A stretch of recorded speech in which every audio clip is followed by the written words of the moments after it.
Nah ini, jadi para sahabat sini mengajarkan pada kita semangat dalam mencari yang tinggi.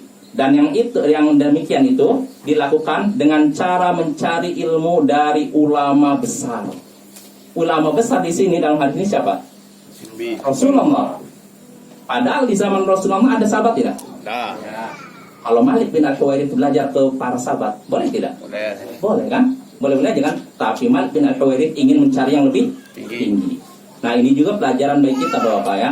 Jadi kalau Bapak-Bapak bisa punya kemampuan dan kesempatan belajar langsung dari ulama besar, ustadz yang besar, ustadz kibar, maka ngapa pergi kemana? Ke Jakarta kah atau ke Mekah, Madinah? Bagus. Ke Yaman. Bagus. Ya. Jadi jangan ini kalau memang punya kesempatan dan ini ya waktu ya, nggak apa-apa. Cari yang lebih baik ya. Ada. Iya nggak apa-apa. Itu insya Allah pengorbanan kita dalam mencari ilmu akan Allah balas, akan Allah ganti. Ya, ini faedah penting. Jadi ya contohnya gini lah.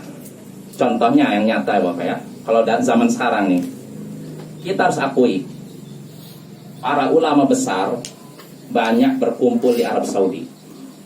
Zaman sekarang ulama Ahlus Sunnah yang paling ulama besarnya, ulama kibar, banyak berkumpul di Arab Saudi.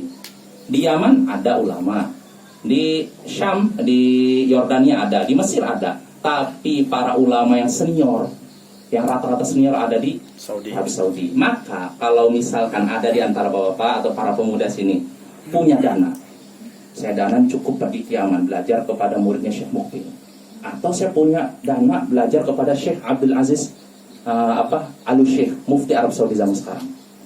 Maka mana yang dipilih? Saudi. Ini kalau memang memungkinkan. Tapi kalau memang saya nggak bisa, kendalanya dananya kalau ke Arab Saudi butuh banyak, sedangkan ke Yaman lebih murah, ya sudah apa ke Yaman. Tapi kalau bisa memilih yang lebih tinggi, pilih yang lebih tinggi. Dan ini juga yang pernah ditanyakan kepada seorang ustadz. Dulu saya pernah ngobrol sama seorang ustadz yang waktu di pesantren di Mahat. Saya nanya ke ustadz ini. Jadi ustadz ini pernah di Yaman belajar, tapi suatu hari dia perginya ke Arab Saudi.